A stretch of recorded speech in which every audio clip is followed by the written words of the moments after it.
ನಮಸ್ಕಾರ. ಬನ್ನಿ, ಇವತ್ತು ನಾವು ಒಂದು ಕಣ್ಣು ತೆರೆಸುವಂತಹ ವಿಷಯದ ಬಗ್ಗೆ ಆಳವಾಗಿ ಚರ್ಚೆ ಮಾಡೋಣ. ನಮ್ಮ ಗಮನ ಅಂದ್ರೆ ಅಟೆನ್ಷನ್ ಅನ್ನ ಈ ಆಧುನಿಕ ಡಿಜಿಟಲ್ ಜಗತ್ತು ಹೇಗೆ ಕಂಟ್ರೋಲ್ ಮಾಡ್ತಿದೆ ಅನ್ನೋದ್ರ ಹಿಂದಿನ ರಹಸ್ಯವನ್ನ ಬಿಚ್ಚಿಡೋಣ.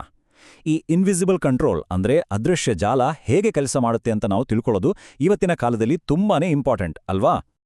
ನೀವೆಲ್ಲ ದಿ ಮ್ಯಾಟ್ರಿಕ್ಸ್ ಸಿನಿಮಾ ನೋಡಿರ್ಬೋದಲ್ವಾ? ಅದರಲ್ಲಿ ಬರುವ ಆ ಕೆಂಪು ಉಡುಪಿನಲ್ಲಿರುವ ಮಹಿಳೆಯ ದೃಶ್ಯ ನೆನ್ಪಿದ್ಯಾ? ಅದು ಕೇವಲ ಒಂದು ಸಿನಿಮಾ ಸೀನಲ್ಲ, ನಮ್ಮ ಇಂದಿನ ಸಮಾಜದ ವಾಸ್ತವ. ನಮ್ಮ ಗಮನವನ್ನ ಬೇರೆಡೆ ಸೆಳೆಯಲು ಎಷ್ಟೆಲ್ಲ ಆಕರ್ಷಕ ವಿಷಯಗಳು ನಮ್ಮ ಸುತ್ತಮುತ್ತ ಇವೆ. ಮೇಲ್ನೋಟಕ್ಕೆ ತುಂಬಾನೇ ಸುಂದರವಾಗಿ ಕಾಣುವ ಇವೆಲ್ಲವೂ ಆಳದಲ್ಲಿ ನಮ್ಮನ್ನ ಬಂಧಿಸುವ ಅಪಾಯಕಾರಿ ಬಲೆಗಳಾಗಿರ್ಬೋದು ಅನ್ನೋದನ್ನ ನಾವು ಖಂಡಿತ ಮರಿಬಾರ್ದು. ಹಾಗಾದ್ರೆ ಈ ಆಧುನಿಕ ಭ್ರಮಾಲೋಕದ ಅಸಲಿ ಇಂಜಿನ್ ಯಾವುದು ಗೊತ್ತಾ? ಅದೇ ಚೀಪ್ ಡೋಪಮೈನ್, ಅಥವಾ ಸುಲಭವಾಗಿ ಸಿಗುವ ಡೋಪಮೈನ್. ನಮ್ಮ ಮೆದುಳಿಗೆ ಯಾವುದೇ ಕಷ್ಟವಿಲ್ಲದೆ ಇನ್ಸ್ಟಂಟ್ ಆಗಿ ಸಿಗುವ ಕ್ಷಣಿಕ ಸುಖ ಇದು. ಈ ಕೆಮಿಕಲ್ ರಿಯಾಕ್ಷನ್ ಎಷ್ಟೊಂದು ಪವರ್ಫುಲ್ ಅಂದ್ರೆ ನಮ್ಮನ್ನ ರಿಯಲ್ ಪ್ರಪಂಚದಿಂದ ಕಟ್ ಮಾಡಿ ಮೊಬೈಲ್ ಸ್ಕ್ರೀನ್ನಲ್ಲೇ ಮುಳುಗಿರುವಂತೆ ಮಾಡಿಬಿಡುತ್ತೆ. ಈ ಸುಲಭವಾದ ಡೋಪಮೈನ್ ಆರ್ಥಿಕತೆ ಅಥವಾ ಎಕಾನಮಿ ಅಂದ್ರೆ ಏನು, ಇದು ಹೇಗೆ ಶುರುವಾಯಿತು ಅಂತ ಈಗ ಸ್ವಲ್ಪ ಡೀಟೇಲ್ ಆಗಿ ನೋಡೋಣ. ಜಸ್ಟ್ ಯೋಚನೆ ಮಾಡಿ, 100 ವರ್ಷಗಳ ಹಿಂದೆ ಜೀವನ ಹೇಗಿತ್ತು? ಜನರಿಗೆ ಏನಾದರೂ ಖುಷಿ ಪಡಬೇಕು ಅಥವಾ ಸಾಧನೆ ಮಾಡಬೇಕು ಅಂದ್ರೆ ದೈಹಿಕವಾಗಿ ಇಲ್ಲ ಮಾನಸಿಕವಾಗಿ ತುಂಬಾನೇ ಕಷ್ಟಪಡಬೇಕಿತ್ತು. ಬೆವರು ಸುರಿಸಿ ಕೃಷಿ ಮಾಡಬೇಕಿತ್ತು, ದುಡಿಬೇಕಿತ್ತು. ಆಗ ಶ್ರಮನೇ ಆನಂದವಾಗಿತ್ತು.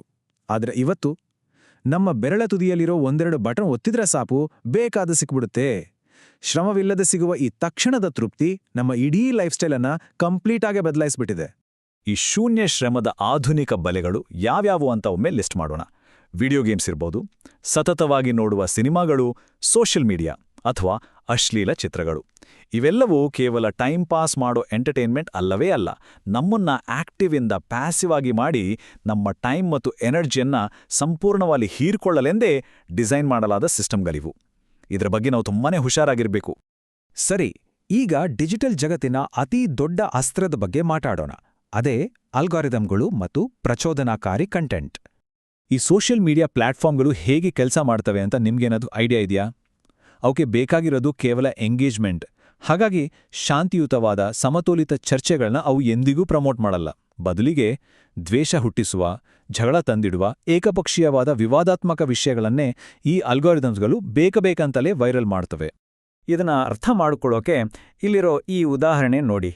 ಇದು ಯಾವುದೇ ಪೊಲಿಟಿಕಲ್ ಪಾರ್ಟಿಗೆ ಸಂಬಂಧಿಸಿದ್ದಲ್ಲ, ಜಸ್ಟ್ ಅಲ್ಗಾರಿದಮ್ ಹೇಗೆ ಕೆಲಸ ಮಾಡುತ್ತೆ ಅನ್ನೋದನ್ನ ತೋರಿಸೋಕೆ ಅಷ್ಟೇ. ನೀವೇನಾದರೂ ನರೇಂದ್ರ ಮೋದಿ ಒಬ್ಬ ಒಳ್ಳೆಯ ರಾಜಕಾರಣಿ ಅಂತ ಸಾಧಾರಣವಾಗಿ ಬರೆದ್ರೆ ಅದಕ್ಕೆ ಬರೋ ಪ್ರತಿಕ್ರಿಯೆ ತುಂಬಾನೇ ಕಮ್ಮಿ. ಆದರೆ ಅದೇ ಮಾತನ್ನ ತೀವ್ರವಾಗಿ ಅವರೇ ಶ್ರೇಷ್ಠ, ಒಪ್ಪದೋರು ಮೂರ್ಖರು ಅಂತ ಬರೆದ್ರೆ ಅಲ್ಗಾರಿದಮ್ ಅದನ್ನ ಮ್ಯಾಕ್ಸಿಮಮ್ ಜನರಿಗೆ ತಲುಪಿಸುತ್ತೆ. ಅಂದ್ರೆ ಎಲ್ಲಿ ಪ್ರಚೋದನೆ ಇರುತ್ತೋ ಅಲ್ಲಿ ಅಲ್ಗಾರಿದಮ್ಗೆ ಹೆಚ್ಚು ಲಾಭ. Simple mathematics. ಇದರ ಜೊತೆಗೆ ಮಾಧ್ಯಮಗಳ ಬಗ್ಗೆ ಇನ್ನೊಂದು ಇಂಟ್ರೆಸ್ಟಿಂಗ್ ಕಾನ್ಸೆಪ್ಟ್ ಇದೆ. ಅದನ್ನೇ ಹೈಪೋಡರ್ಮಿಕ್ ನೀಡಲ್ ಥಿಯರಿ ಅಂತ ಕರೆಯೋದು. ಈ ಥಿಯರಿ ಹೆಸರು ಕೇಳಕ್ಕೆ ಸ್ವಲ್ಪ ಟೆಕ್ನಿಕಲ್ ಅನ್ಸ್ಬೋದು, ಆದರೆ ಕಾನ್ಸೆಪ್ಟ್ ತುಂಬಾ ಸಿಂಪಲ್. ಸಮೂಹ ಮಾಧ್ಯಮಗಳು ಒಂದು ಮೆಡಿಕಲ್ ಇಂಜೆಕ್ಷನ್ ಥರ ಕೆಲಸ ಮಾಡುತ್ತವೆ ಅಂತ ಇದು ಹೇಳುತ್ತೆ. ಅಂದ್ರೆ ಜನರಿಗೆ ಏನ್ ಯೋಚನೆ ಮಾಡಬೇಕು ಅನ್ನೋ ಡೇಟಾವನ್ನ ನೇರವಾಗಿ ಅವರ ಮೆದುಳಿಗೆ ಚುಚ್ಚಿಬಿಡ್ತವೆ. ಇದೆಷ್ಟೊಂದು ಪವರ್ಫುಲ್ ಅಂದ್ರೆ ಸಮಾಜದ ಸತ್ಯಗಳನ್ನೇ ಬದಲಾಯಿಸಿಬಿಡುತ್ತೆ. ನಿರಪರಾಧಿಗಳನ್ನ ಅಪರಾಧಿಗಳನ್ನಾಗಿ, ಅಪರಾಧಿಗಳನ್ನ ನಿರಪರಾಧಿಗಳನ್ನಾಗಿ ಮಾಡುವ ಶಕ್ತಿ ಈ ಮೀಡಿಯಾಗಿದೆ. ಇದಕ್ಕೆ ಬೆಸ್ಟ್ ಉದಾಹರಣೆ ಅಂದ್ರೆ ಮಾಧ್ಯಮಗಳು ನಾರ್ಮಲ್ ಅಂತ ಬಿಂಬಿಸಿರುವ ಕೆಲವು ಸುಳ್ಳುಗಳು. ಆಗೊಮ್ಮೆ ಈಗೊಮ್ಮೆ ಮದ್ಯಪಾನ ಮಾಡೋದು ಹಾರ್ಟ್ಗೆ ಒಳ್ಳೆಯದು, ಚಾಕ್ಲೇಟ್ ತಿಂದ್ರೆ ಸಣ್ಣ ಆಗ್ತೀರಾ, ಅಥವಾ ಹಸ್ತಮೈಥುನ ಮಾಡೋದ್ರಿಂದ ಸ್ಟ್ರೆಸ್ ಕಡಿಮೆ ಆಗತ್ತೆ. ಇವೆಲ್ಲ ನೀವು ಎಲ್ಲೋ ಒಂದ್ ಕಡೆ ಓದಿರ್ತೀರಲ್ವಾ? ಇವೆಲ್ಲ ಕೇವಲ ಕೆಲವು ಎಕ್ಸಾಂಪಲ್ಸ್ ಅಷ್ಟೇ. ಇಂಥ ಸಾವಿರಾರು ಸುಳ್ಳುಗಳನ್ನ ಮಾಧ್ಯಮಗಳು ನಮ್ಮ ತಲೆಗೆ ತುಂಬಿ ಅದೇ ಸತ್ಯ ಅಂತ ನಂಬಿಸ್ಬಿಟ್ಟಿವೆ. ಯಾಕೆ ನಾವು ಇಂಥ ಸುಳ್ಳುಗಳನ್ನ ನಂಬ್ತೀವಿ ಗೊತ್ತಾ? ಯಾಕಂದ್ರೆ ಒಂದು ಸುಳ್ಳನ್ನ 100 ಬಾರಿ ಹೇಳಿದ್ರೆ ಅದು ಸತ್ಯವಾಗುತ್ತೆ ಅನ್ನೋ ಮಾತು ಕೇಳಿದ್ದೀರಲ್ಲ, ಇದೇ ಟ್ರಿಕ್ಕನ್ನ ಬಳಸಿ ನಿರಂತರವಾಗಿ ರಿಪೀಟ್ ಮಾಡೋ ಮೂಲಕ ನಮ್ಮ ಸಾಮೂಹಿಕ ಪ್ರಜ್ಞೆಯನ್ನೇ ಹ್ಯಾಕ್ ಮಾಡಲಾಗ್ತಿದೆ. ನಾವು ಅದನ್ನ ಪ್ರಶ್ನೆ ಮಾಡೋದನ್ನೇ ಬಿಟ್ಟು ಬ್ಲೈಂಡ್ ಆಗಿ ಒಪ್ಕೊಡೋಕೆ ಶುರು ಮಾಡಿದ್ದೀವಿ. ಹಾಗಾದ್ರೆ ಈ ಕಂಟ್ರೋಲಿಂದ ಆಚೆ ಬರೋದು ಹೇಗೆ? ಈ ಡಿಜಿಟಲ್ ಮ್ಯಾಟ್ರಿಕ್ಸ್ನಿಂದ ಪಾರಾಗೋಗ್ ದಾರಿ ಇದೆಯಾ? ಖಂಡಿತ ಇದೆ, ಬನ್ನಿ ನೋಡೋಣ. ಮೊದಲನೇ ಸೊಲ್ಯೂಷನ್ ಅಂದ್ರೆ ಅನ್ಫಕ್ವಿಥಬಲ್ ಆಗಿರೋದು. ಅಂದ್ರೆ ಏನ್ ಗೊತ್ತಾ? ನಮ್ಮ ಸುತ್ತ ಯಾರು ಎಷ್ಟೇ ಪ್ರಚೋದನೆ ಮಾಡಿದ್ರೂ, ಎಷ್ಟೇ ಡಿಸ್ಟರ್ಬ್ ಮಾಡಿದ್ರೂ ತಲೆ ಕೆಡ್ಸ್ಕೊಳ್ಳಿರೋದು.